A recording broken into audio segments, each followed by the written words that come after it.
This video is about communication and a special part of communication, one that we do a lot. Most people do this a lot of the time, and it actually gives us a lot of problems that we don't even know. See, if I have a friend and I ask him, hey, do you want to go to the movies? And he says, no, I don't want that. Often what I will hear is not, I don't want to do that, but I don't want to do that with you. See?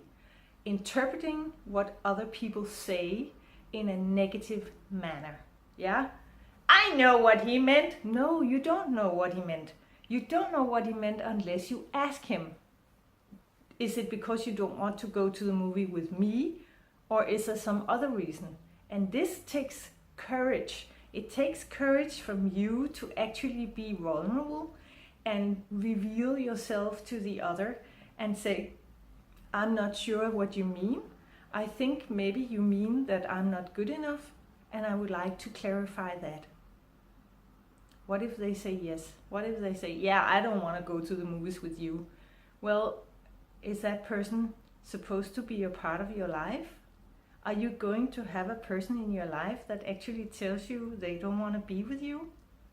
I don't think so. You deserve better. But the interpretation happens all the time. We do it because it's the language, the actual language, talking is only 10% of our communication.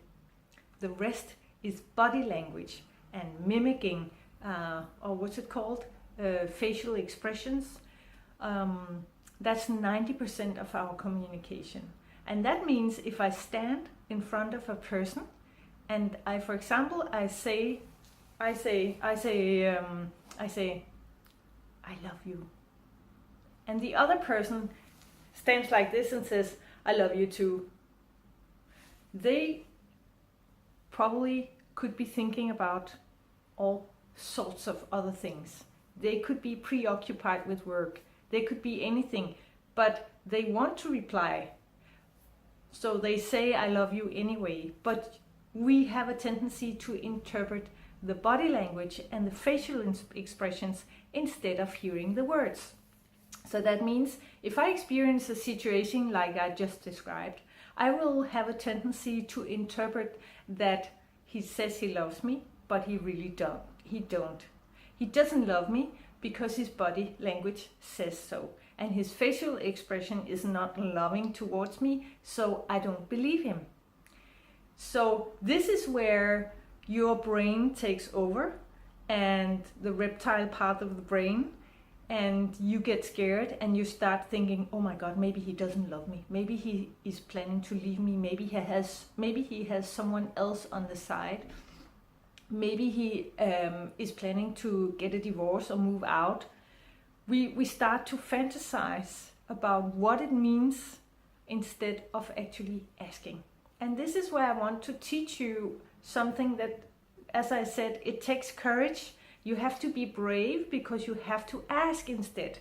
If you feel that you're getting hit by another person's way of communication, you have to ask.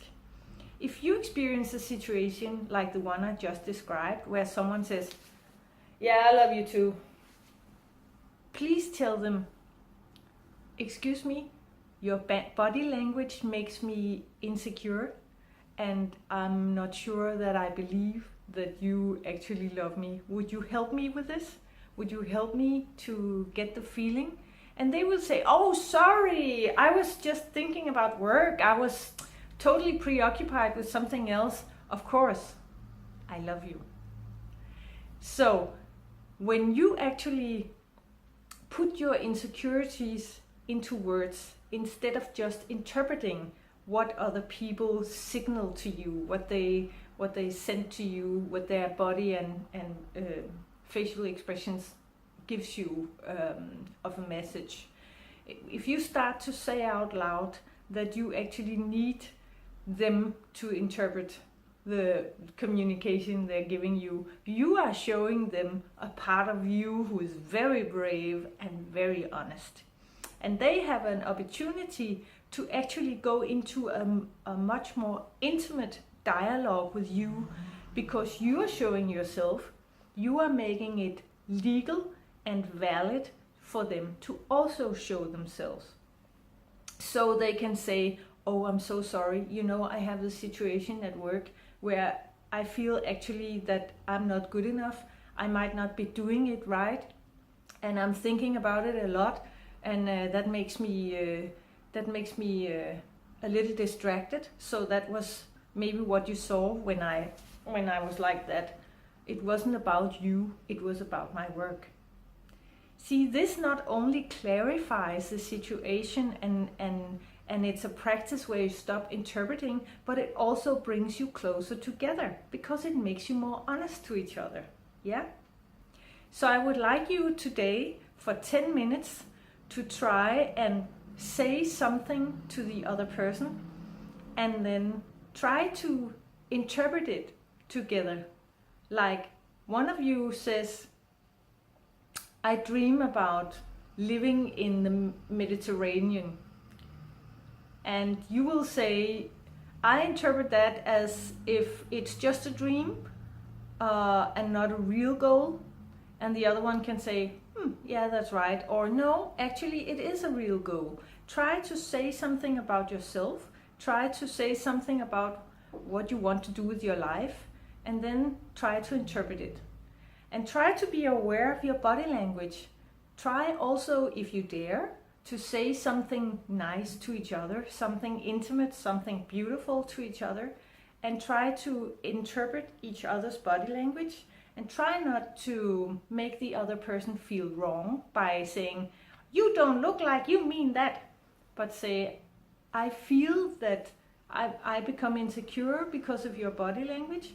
Could you help me, please? And then try to work together to give a body language that actually sends the right message. And it's okay to say, okay, so when I say I love you, you actually don't feel that I love you, but I do love you. So how can I say it in a way so you believe that I love you? I get that when I do like this, I love you, you feel that I don't care.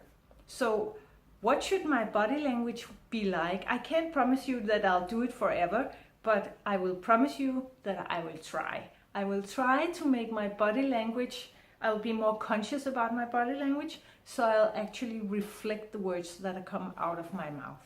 Yeah? I would like you to do this for 10 minutes today.